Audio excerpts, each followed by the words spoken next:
Subscribe to our channel by clicking the subscribe button. Click the bell button and enjoy the latest uploads from our channel. Hello दोस्तों, स्वागत है आप सभी का हमारे YouTube channel success thunder में। तो आज हम लोग एक 12 लोगों का अरेंजमेंट सॉल्व करेंगे जो कि एक पैरेलल रो पजल है। इस टाइप की पजल आप लोग भी एग्जामिनेशन देते हैं, देखते होंगे। इस टाइप की पजल डेफिनेटली एग्जामिनेशन में आजकल आ रही है, स्पेशली ऑफिसर्स के एग्जामिनेशन में, क्लरिकल में भी, मेंस में आ जाती है। तो प्रैक्टिस इस टाइप की पजल की काफ़ी ज़रूरी है। तो इस पजल को सॉल्व करने का जो टाइम होगा, एवरेज टाइम, वो मैं वीडियो के अंत में बताऊंगी। और अगर आप चैनल पे पहली बार आ रहे हैं तो वीडियो को सब्सक्राइब करिएगा, चैनल को सब्सक्राइब कर दीजिएगा, वीडियो को लाइक करिएगा और जितना हो सके ज़्यादा से ज़्यादा वीडियो को शेयर करिए। तो सबसे पहले आप स्क्रीनशॉट लीजिए क्वेश्चन का और इसको बनाने की कोशिश करिए। देखिए कितने समय में आप बना पाते हैं। उसके बाद एक बार मेरी अप्रोच देखिए। ये हिंदी का है और ये है इंग्लिश में, तो दोनों ही आप लोग स्क्रीनशॉट लीजिए और मेरी अप्रोच फिर देखिए कि मैं कैसे बनाती हूँ और कैसे आप कम समय में बना सकते हैं, क्योंकि मारामारी तो इसी बात की है ना कि कम समय में कैसे ज़्यादा क्वेश्चन सॉल्व करें। चलिए दोस्तों, फिर इस क्वेश्चन को सॉल्व करना शुरू करते हैं। क्वेश्चन में लिखा है 12 person are sitting in 2 parallel rows at equal distance facing each other. 12 लोग हैं जो कि 2 पैरेलल रो में बैठे हैं। एक पैरेलल रो देखिए, A B C D E and F are sitting in row 1 facing south. तो रो 1 में साउथ की तरफ फेस करके कौन बैठा है? ए बी सी डी और ई, ठीक है। और रो 2 में P Q R S T U बैठे हैं। कहाँ फेस करके? नॉर्थ की तरफ फेस करके। तो ऐसे आपको लिखना है, ये आपको हेल्पफुल आपके लिए रहेगा जब आप क्वेश्चन को सॉल्व करना शुरू करोगे। तो इस तरीके से आपने लिख लिया, P Q R S T U जो रो 2 में बैठे हैं नॉर्थ की तरफ फेस करते हुए। आगे लिखा है U sits third to the right of P. P के थर्ड राइट पे यू बैठेगा। तो देखिए पी के 1 2 3 राइट पे हम यू को बैठा देते हैं। जो चीज़ फिक्स होगी उसको फिक्स करते चलिए और जो चीज़ नहीं फिक्स हो रही उसको बनाते चलिए, कंडीशन उसको लिखते चलिए, ठीक है। U sits third to the right of P and one of them sits at the end of the row. दोनों में से एक जो है वो एंड ऑफ द रो में बैठा है। तो 2 पॉसिबिलिटी हम लोग ले सकते हैं आराम से। 4 लोग ये हो गए। तो एक बार आप पी को कर लो एंड पर और एक बार आप यू को कर लीजिए एंड पर। तो ऐसे हो गया, दोनों में से दोनों ही लोग एक एक बार हमने एंड पर दोनों को ले लिया है। आगे देखिए क्या लिखा है, A sits at the right end of the row. A जो है वो right end of the row में बैठता है। इस चीज का आपको ध्यान रखना है कि अगर वो साउथ की तरफ फेस करके बैठ रहा है, ठीक है, ए जो है साउथ की, तो उसका राइट एंड कौन सा आएगा? राइट एंड उसका ये आएगा। तो ए यहाँ पे बैठेगा, ठीक है। 3 person sits between A and D. A और डी के बीच में 3 लोग आएंगे, तो 1 2 3 डी यहाँ पे आएगा। इस केस में भी डी यहाँ पे आ जाएगा। आगे क्या लिखा हुआ है, T sits immediate left of U. U के इमीजिएट लेफ्ट में टी आएगा, यू के इमीजिएट लेफ्ट में टी आएगा। 2 person sits between T and Q. तो इस केस में देखिए 1 2 क्यू यहाँ आ जाएगा, 1 2 क्यू इस केस में यहाँ पे आ जाएगा, ठीक है। आगे क्या लिखा हुआ है, क्यू फेजेस बी। क्यू जो है वो बी को फेस कर रहा है, तो क्यू के ऑपोजिट आप बी को लगा दीजिए। B sits to the immediate right of Q who faces B. Q जो कि बी को फेस कर रहा है sits to the immediate right of S. तो क्यू जो कि बी को फेस कर रहा है वो एस के इमीजिएट राइट पे बैठता है। तो एस के इमीजिएट राइट पे हमने क्यू को बैठा दिया है।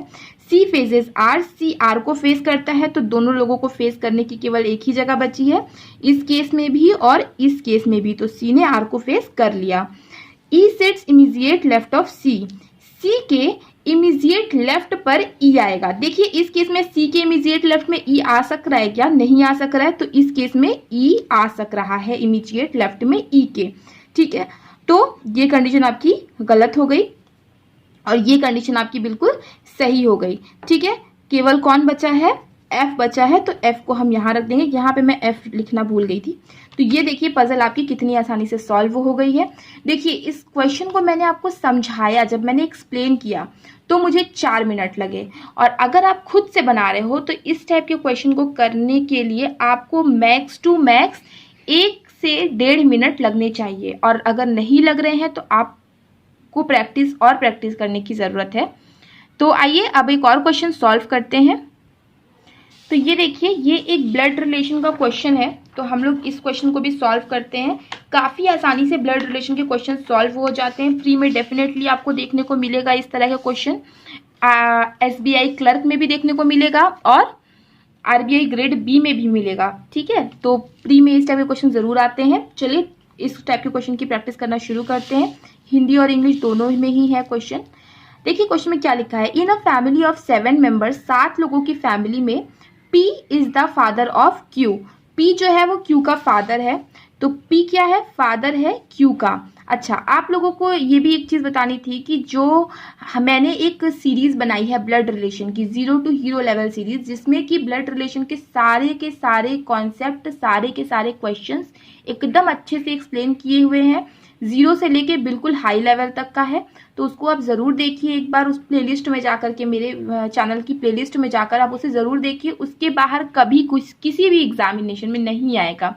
प्रैक्टिस तो आपको करना है, मगर सीखने के लिए वो एक काफ़ी अच्छा प्लेलिस्ट है। उसमें आपको सब कुछ मिल जाएगा, कहीं से और सीखने की आपको ज़रूरत नहीं पड़ेगी। चलिए शुरू करते हैं। तो P जो है वो फादर है Q का, तो मैं इस तरीके से लिखती हूँ कि P जो है वो फादर है Q का। प्लस का साइन मैंने क्यों लगाया, क्योंकि P है मेल, ठीक है। और मेल और फीमेल को हम लोग अलग हमेशा बनाने के लिए कुछ ना कुछ साइन से डिनोट करेंगे। तो यहाँ मैं मेल के लिए मैंने प्लस का साइन लगा दिया, फीमेल के लिए मैं माइनस, मल्टीप्लाई, डिवाइड कुछ भी साइन यूज कर सकती हूँ। तो मेरी आदत जैसे कि है कि मैं मेल के लिए प्लस और फीमेल के लिए माइनस का साइन लगा देती हूँ, तो मैं ऐसे ही लगा देती हूँ। आप कोई भी साइन इस्तेमाल कर सकते हो। अच्छा, तो P is the father of Q। तो P क्या है, Q का फादर है, हमने लिख लिया। Q who is grand child of R। Q जो कि ग्रैंड चाइल्ड है R का, मतलब P का पिता या माता होगा कौन, R होगा। तो उसको मैंने इस तरीके से देखिए लिख लिया है।